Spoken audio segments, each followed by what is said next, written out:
Since you last seen the garden, it was, I think it was October. So right now in the garden, I have still got carrots growing, and it is December. And I got some lettuce growing. I've got my radishes still. We've had a snow, frost, hard freeze. So the corn that had volunteered is dead. And I am gonna be harvesting the carrots this weekend. You can see one right there.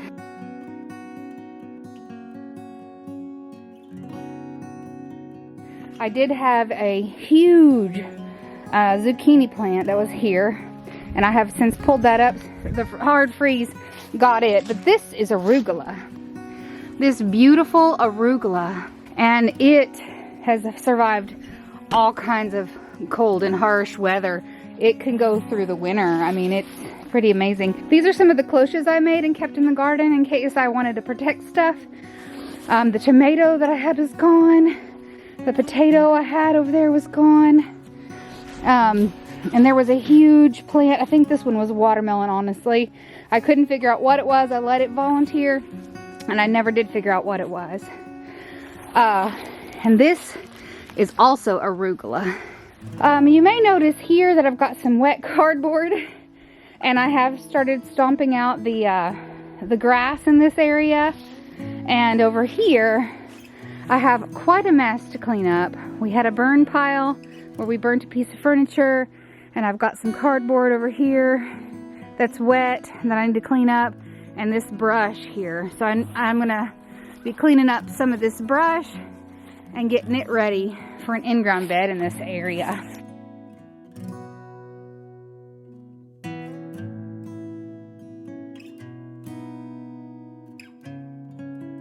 And there's my little seat where I sit and enjoy the garden. So I'll try to put some pictures up here and show you what it kind of looked like in October and November. It was a wonderful project. I didn't expect it to do so much, and it's still growing. Some plants just love the winter. So if you're afraid of growing in the cold months after the frost and the freeze, there are a few plants that you can grow. So I encourage you to grow food. Just grow one plant. It is December, and I am planning for what's happening this weekend and next weekend with the garden, and what's happening in January and February, and what are my goals. I'll be starting seeds indoors at the end of February. I've just got about 10 weeks or so before that happens, and I've got to get prepared. And then in March, I'll be planting things in the beds.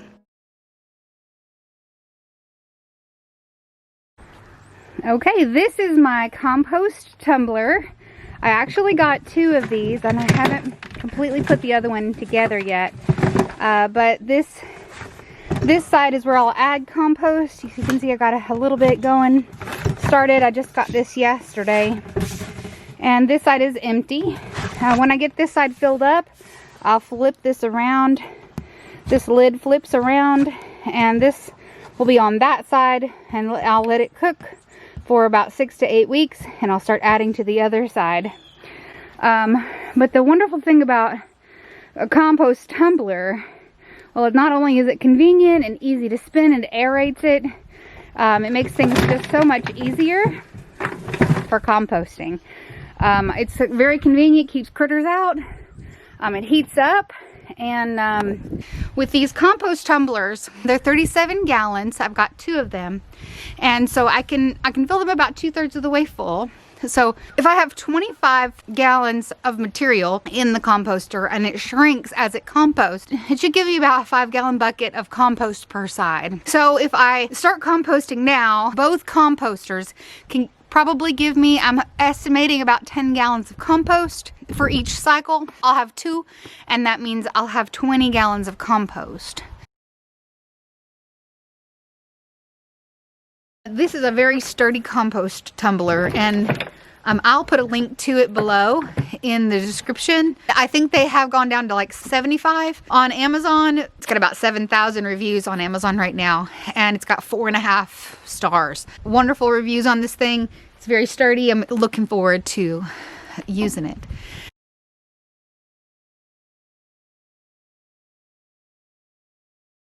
Okay, so I just wanted to share my gardening plans and goals over the winter and as we move into the spring. I already mentioned that my first goal is to clear the brush away behind the garden beds. That way I can do an in-ground garden. I haven't decided how I'm going to do that yet. I wanted to do a no-dig bed, but I think 20 gallons of compost is really not that much. It's not enough to do a no-dig bed. Unfortunately, during the winter months, compost happens a lot more slowly than in the spring and summer months. So a batch that might take 6 weeks in the summer may take 3 months in the winter. For this month, the month of December, I'd like to clean up the debris, start building my compost, get that really going and getting ready for spring. My plans for amending beds is really not a lot. I just want to make sure that my soil's mixed up good and protected. I'm gonna probably go back down to the barn and get some more aged horse manure and put on the bed. So I want to go ahead and make sure that those are ready for planting. So this weekend I'm going to be harvesting my carrots and radishes. I'm thinking about putting the cilantro and the lettuce that I have in this bed, in this first bed, in pots so that I can keep that growing. I'm hoping that I can keep that growing in pots, maybe, but if not, that's okay, because it's all about just figuring out what the plants like and how to grow them, and you know, trial and error, what works, what doesn't work. This year I said I'm gonna forgive myself. This is a learning garden this year, and whatever happens, happens. And then I figured out that maybe every year is a learning garden. So, you know, just give it your best and think it through. And if you make a mistake, harvest a lesson.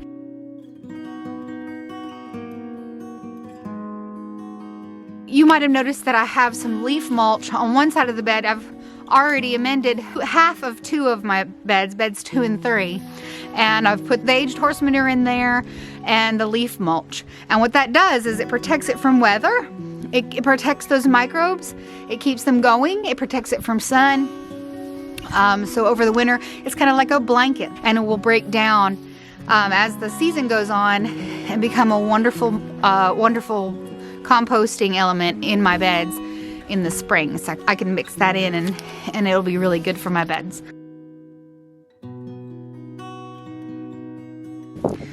So at the 1st of January, it's 8 weeks until my first planting.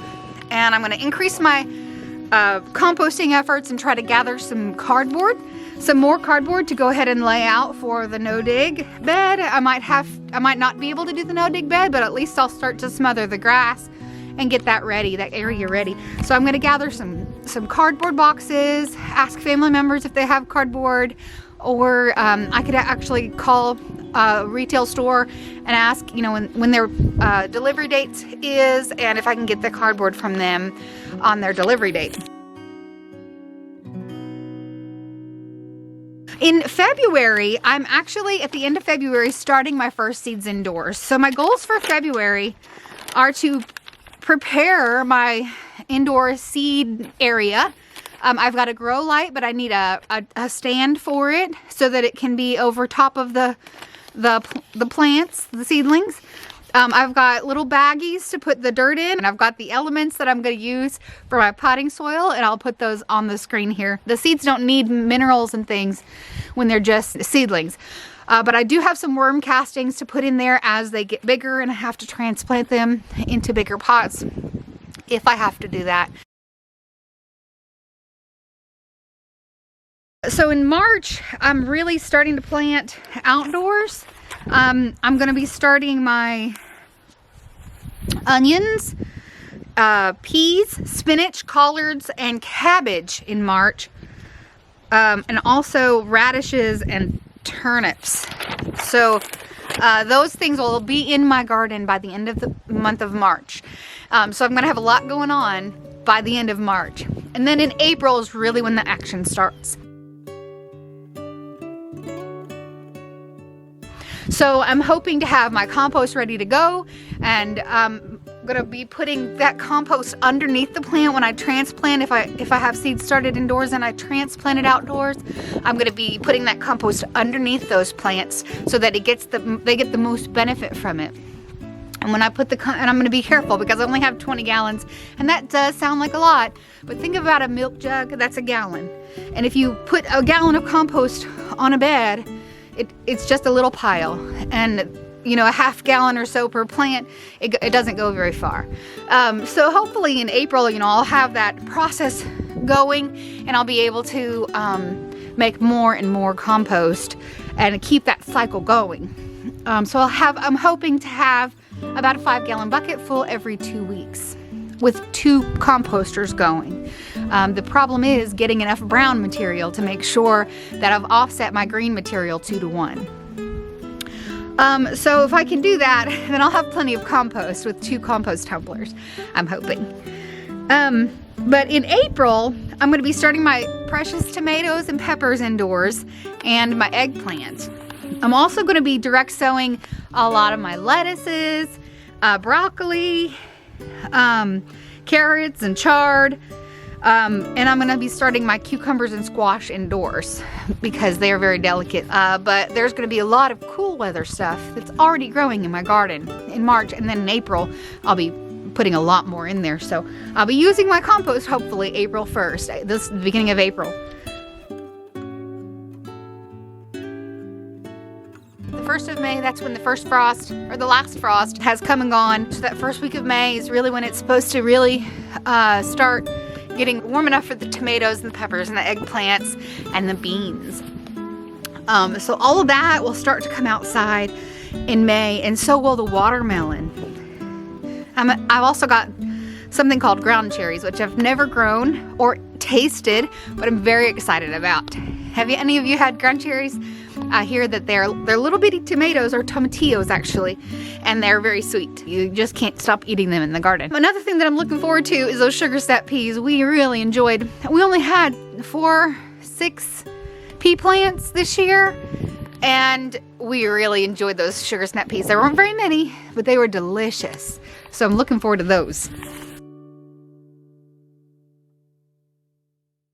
So in June, July, and August is where my last chance starts. So my goals for June, July, and August is to make sure I have everything planted that I'm going to want to plant for the rest of the year. August is really when the last cold weather stuff gets put out, and June, July is when really you have your last chance to sow tomatoes and cabbages, broccoli. So I got last chance month, last chance for watermelon for sure, June 19th. Last chance for cabbage, cucumber, squash, pumpkin, June 26th.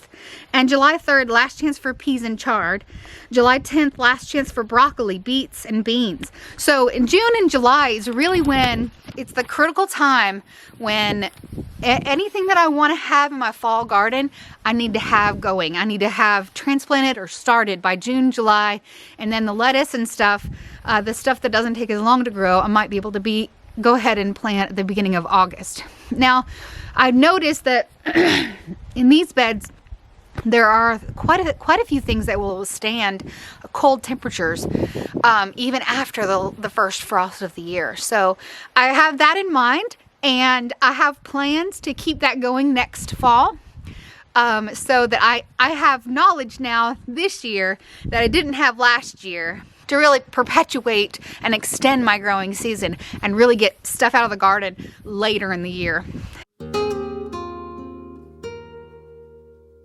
Really, my ultimate goal this coming year is to supplement the grocery budget, but also make fruits and vegetables more available to me and my family. Lettuce for sure, because we eat a lot of salad. You know, things like cucumbers and tomatoes and things we can, oh! the kitty cat tried to climb up on the tumbler and it's fun. But cucumbers and tomatoes, things we eat, and beans, we love to eat just the fresh beans and the fresh peas, and maybe just lightly saute them and heat them up in the pan and just eat them like that.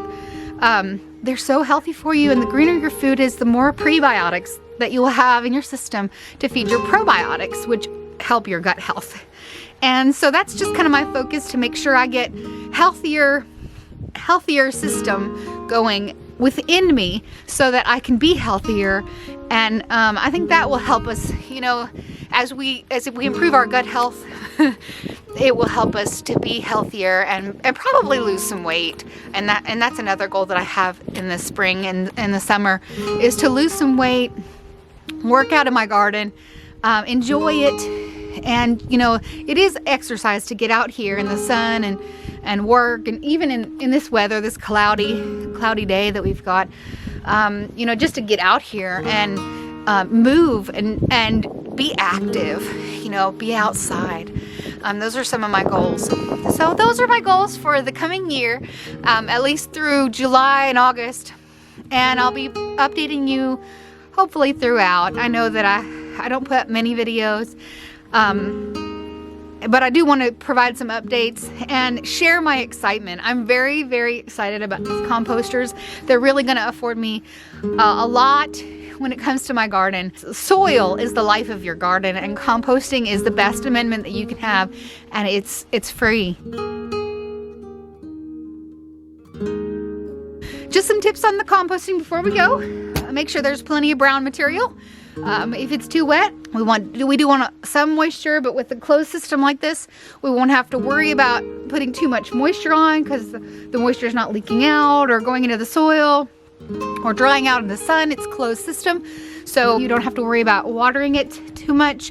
The green material should provide enough moisture, but putting that brown material in there, not letting it get too soggy, that's the main thing about composting. The biggest mistake that people make is putting too much green material, and that's the high nitrogen stuff. So your fresh grass clippings, your kitchen waste, those things are green. You need enough brown material, twice as much brown material to offset that. And you don't have to, you know, there's not a big science to it. If it's too wet and soggy in there, if it's not dry enough, add some paper, some packing material, some cardboard scraps, some leaves, some dried grass. But just getting that mix right is the biggest tip I can give anybody that's trying to compost for the first time, is making sure you have enough brown material so that you don't get too much moisture in your compost. Okay, well, that's all I have then. Those are my goals for the coming year, and I'm very excited to share them with you. Hopefully you'll watch the video and comment below and subscribe. But thanks for watching. I just want to tell you guys to be well and take care of yourself. Bye.